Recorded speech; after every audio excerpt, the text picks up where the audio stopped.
Okay guys, welcome to video 2 of the beginner series, and video 2 is all about understanding the ecosystem. When you first become a real estate agent, it's super confusing because you have so many different things. You've got the MLS, you've got your own personal company stuff, you've got the Zillows of the world. How do you make sense of all of it? Well, let's start with this.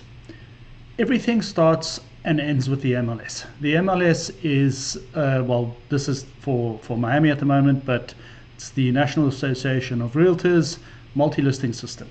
So what is the MLS? The MLS is where you do all your work. It's the agent-to-agent portal where all agents legally are obliged to add their listings to the system.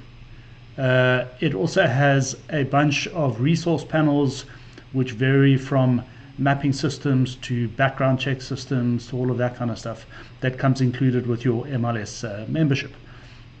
Now, as I said in the first video, joining the MLS is your first port of call, and once you join the MLS, it opens you up to the entire market, and the MLS essentially powers everything, and you'll see what I mean in a minute. So in the middle you have the MLS, National Association of Realtors multi-listing system.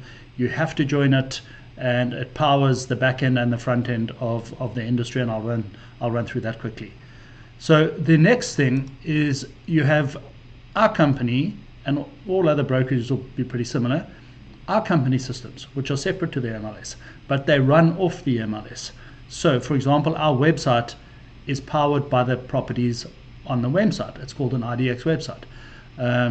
We then also have additional software which is not related to the MLS, which is Lofty. We run Lofty, and it's our CRM, customer relationship management system. It's got a marketing tools, it's got all of that kind of stuff.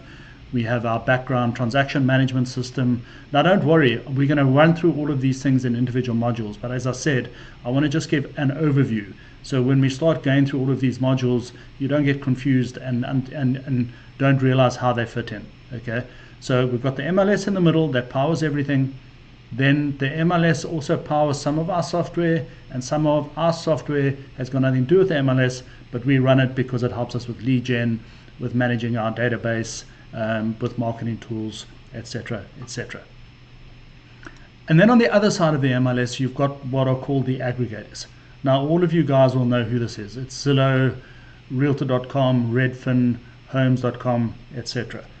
What's important to understand is that the aggregators are also powered by the MLS.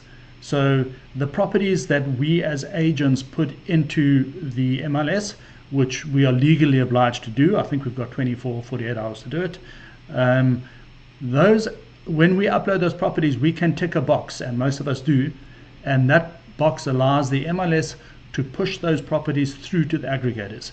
So the MLS will push properties through to Zillow, to Realtor.com, to Redfin, to Homes, and there's a few others, but those are the four main ones. So in essence, Zillow, Realtor, Redfin, Homes all have the exact same properties. They are just fighting. For them, it's all about marketing their brand and which one is the most well known and what other tools do they offer their clients, and their clients are our clients also, because a lot of people on the street nowadays don't even phone an agent. They just go straight to Zillow, look for a property, and they phone the Zillow agent. And we will run through that in a different module. But this is just to help you understand broadly how the industry works.